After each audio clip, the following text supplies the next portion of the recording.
Hello everyone, I am Prisha. Welcome to my channel, and today I am going to talk about the Imola GP while I do my nighttime skincare routine. It has been a one kind of a weekend, with Ferrari having its home race and even our favorite rookie Kimi Antonelli. He did DNF'd a little bit, but doesn't matter. He's still going to be our favorite rookie. So the weekend started with Kimi Antonelli bringing in his classmates for a tour of the paddock. It was just so cool. His aura amongst his classmates must have just increased to get it right. Next would be Carlos Sainz with his Williams in FP1. Like, wow. At one point in the free practice, he was the fastest. I know it's just FP1 and it's just Friday, but seeing Williams on top and Carlos, just huge, right? Honestly speaking, somewhere deep down, I think you all would agree. Oh shit, see. Somewhere deep down, little bit in my heart, I want a Williams podium more than a Ferrari podium this season. I don't know why, I'm just praying for one. Like, how great it would be. So yeah, that was Carlos slaying in his Williams. When James Powell said that he is super grateful about having Carlos in his team, he did mean it, because Williams is treating Carlos just like, I don't know, even from the outside, it's just feel that it's just such a happy and non-toxic environment, and Carlos is happy over there. Yeah, and then next came the FP2 where Pierre Gasly came flying. I don't know. And yeah, did you see the Franz Hermann memes? They are going out of hand. F1 official, yes, F1 official in their FP1 results mentioned Franz Hermann instead of Max Verstappen. Like, it's so cool that even F1 is keeping up with the memes. And by the way, Jack Doohan got replaced by Franco Colapinto.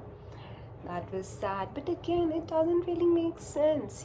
They have signed Franco just for 5 races, and I think it would take him a minimum of 5 races to just to settle down with the car itself. So I don't think that practically makes sense. Okay, I think my camera. Okay, that's good, I think. Yeah, next up, the quali.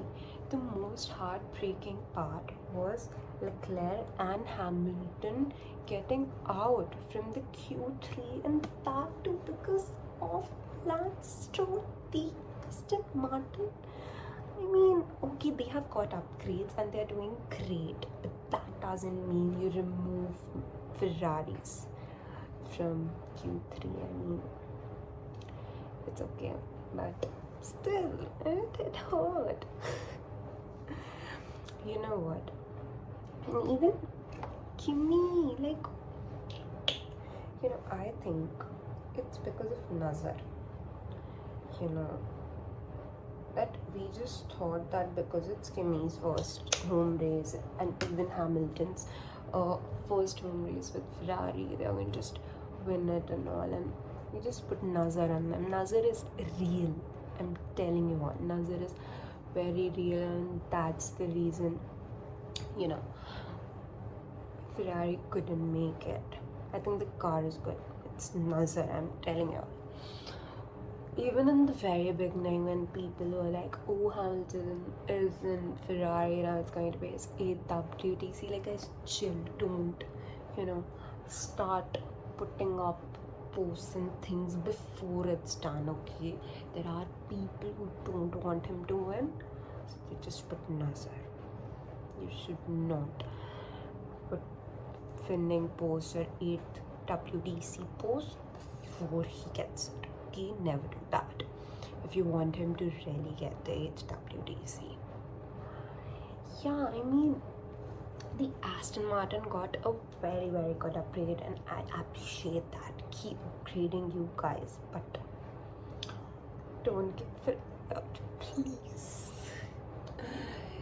Yeah, Kimi DNFing was a little, sorry, not DNFing.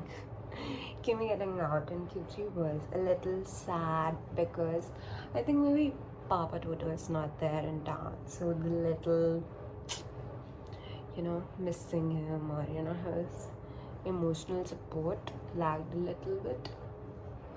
But yeah, you know what? This is a triple header. I generally feel the last time there was a triple header, by the end of the triple header, Charles was on the podium, you guys. So I'm very hopeful because, in the triple header, I feel the momentum is kind of set. So you have next race to like improve on, make improvements, make changes. So yeah, I am little hopeful about Monaco and Spain. But again, we don't put Nazar, it's okay, right? Yeah, and then talking about the race day. Verstappen didn't get the pole, but made it to P1 because Verstappen is like, he's the guy who wants what he wants, and no matter what you say, how fast is the McLaren, they cannot match the grit and dedication of Verstappen. I mean, okay, McLaren might have made a rocket ship, but the real astronaut is still Verstappen, I feel. Okay. I mean, I don't know. The best part after the race, the Tifosi who once booed Verstappen were today singing do Max Verstappen. Like, oh my god, that is the moment, when Verstappen was on the podium. They were singing that, and that was so good because Verstappen has won all 4 races at Imola, and it's been constantly. Yeah, and one more fact, which I want to know, that Kimi had applied for Ferrari, but Ferrari apparently rejected him or something. He had tested on the simulator, but Ferrari apparently rejected him, and then he moved to the Mercedes. So maybe Ferrari just lost an opportunity, but it's okay, I think. Sorry, I love this lip balm stuff.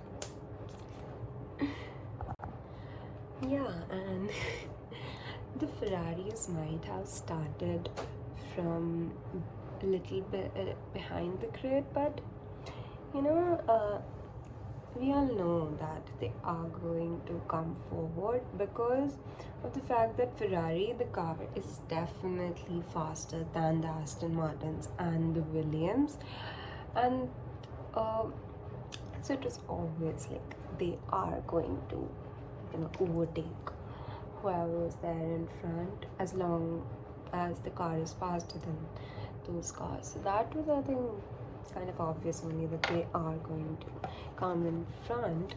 And yeah, Evan Hamilton did a very, very great job,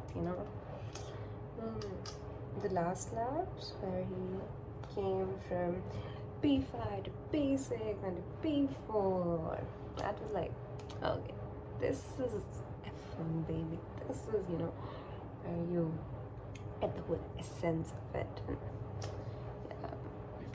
I think even Leclerc would have gotten his P5 if it was not give back Alex's position. And yeah, talking about that, oh my god, my boy Carlos was P6, right? And the starting grid. But I don't know what's up with Williams' strategy. I mean, they are protecting Alex, and that's great, okay, but why did they give such a bad strategy to Carlos every time? I mean, see, now it's super clear that Carlos is setting up in the car. So, I mean, even Williams should, like, he could make a. I mean, Carlos can make the car and can make the team in the top 5, and he has already, I feel, because all the feedback they might have got from Carlos, I'm sure they have absorbed it very well. That and the improvements we can clearly see, it's there, it's up there. So I feel in return, even Carlos deserves a good strategy, because there were moments in his Ferrari era where he just disagreed with what the pit wall said and just implemented and went with the strategy of his own, and that had at times not like all times worked in his favor. So don't just force Carlos to do that, okay? You better, James Holmes, treat our boy well. So that was all about the Imola GP, what all I enjoyed in this race weekend.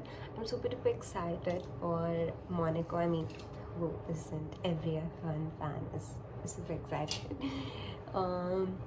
So let me know in the comment section below, how was your race weekend, and let's make it a safe space for all the F1 girlies out there. Let's have conversations and share our experiences of the race weekends every weekend.